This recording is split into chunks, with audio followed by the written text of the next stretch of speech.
Olá a todos, que Deus abençoe sua vida em nome do Senhor Jesus. Bem pessoal, hoje vamos falar dos provérbios do rei Salomão, e embora não seja todo o livro que contém os provérbios de Salomão, existe uma parte dos provérbios que não são de Salomão, e você vai entender o porquê no finalzinho aqui do vídeo, mas Salomão escreveu mais de 3.000 provérbios e 1.005 cânticos, conforme está escrito lá em 1 Reis, no capítulo 4, versículo 29.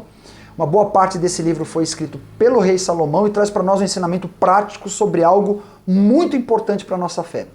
O nome do livro, Provérbios, vem da tradução grega, né, que significa justamente algo que vai além do texto. Provérbio, algo que está à frente do texto. Mas no hebraico ele é chamado de Mishlei.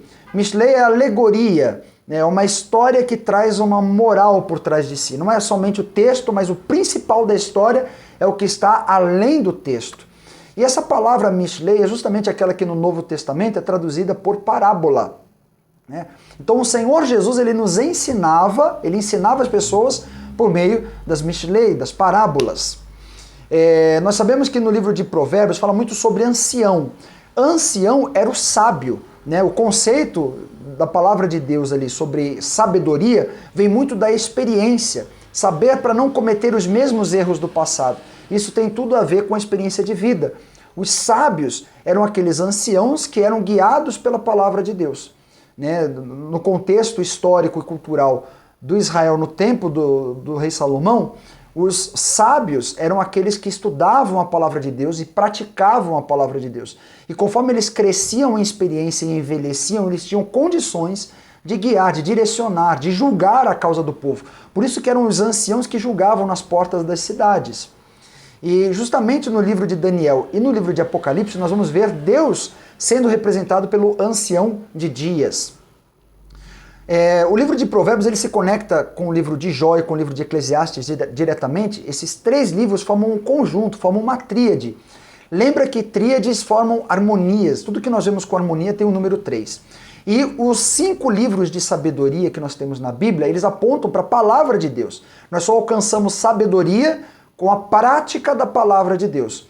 O livro de Jó, ele aponta diretamente para o servo, o livro de Salmos para a gratidão, o livro de Provérbios para o temor, o livro de Eclesiastes para a moral, para a ética, e o livro de Cântico dos Cânticos para a intimidade. Então são isso que apontam os 5 livros de sabedoria.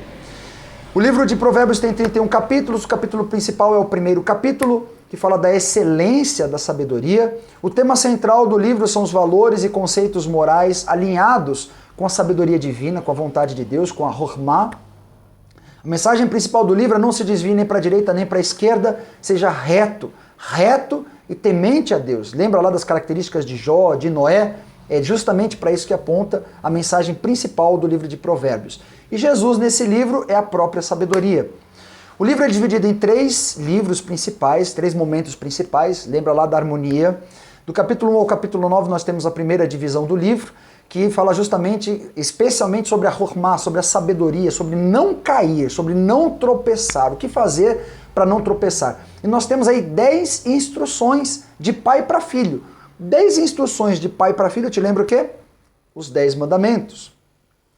Do capítulo 10 ao capítulo 24, nós vemos a segunda seção do livro, que fala sobre justamente o negar a si mesmo, controlar os seus impulsos, negar a si mesmo, se quebrar, se desmanchar para fazer a vontade de Deus. Isso é também sabedoria. Do capítulo 25 ao capítulo 31, finalmente nós Salomão vai falar da Torá, da lei, da palavra de Deus, da vontade de Deus expressa na sua palavra. É o justo fazendo a vontade de Deus, colocando em prática a lei de Deus. No capítulo 29 nós vamos ver que alguns desses provérbios de Salomão foram copiados pelos oficiais do rei Ezequias. Então eles não foram escritos diretamente por Salomão, mas esses provérbios eles perduraram e eles eram escritos, registrados uma parte aqui, outra parte ali, e esses oficiais reuniram esses escritos, copiaram e então formou essa parte do livro.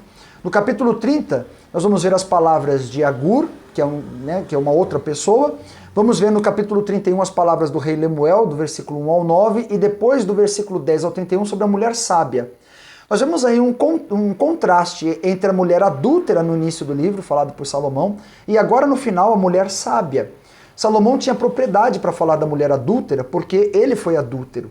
Ele adulterou moralmente e também espiritualmente. ele se casou com 700 mulheres, 300 concubinas, ele se tornou um idólatra. Quer dizer, ele tinha propriedade para falar desse tipo de comportamento, mas ele não tinha propriedade para falar da mulher sábia. E é justamente nesse contraste que nós vamos verificar uma verdade em relação à nossa vida. Esses contrastes no livro de Provérbios, nós vamos identificar, por exemplo, o contraste entre o sábio e o tolo. E fala justamente que o sábio é aquele que reconhece a Deus, a sua palavra, e vive de acordo com a sua palavra. Usa a sabedoria prática para não cair, né? Justamente para não adulterar. O justo e o ímpio, quer dizer, é o contraste entre aquele que executa, né, que pratica a palavra de Deus. E a mulher sábia, a adúltera, fala justamente de um comportamento espiritual. Né? A mulher sábia, que está descrita no livro de Provérbios, é, no contexto do rei Salomão, né, do contexto ali histórico de Israel, o próprio Israel. Mas no nosso contexto atual é a igreja. A igreja é a mulher sábia. E a mulher adúltera é justamente aqueles que se corrompem, que se deixam levar pelas emoções, pelas vontades, pelos prazeres. Né? Então esse contraste nos mostra o que é a verdadeira sabedoria. E que você receba da verdadeira sabedoria, que haja sabedoria de Deus na sua vida para que você não caia, para que você não tropece. Que Deus abençoe a sua vida em nome do Senhor Jesus e até o próximo vídeo.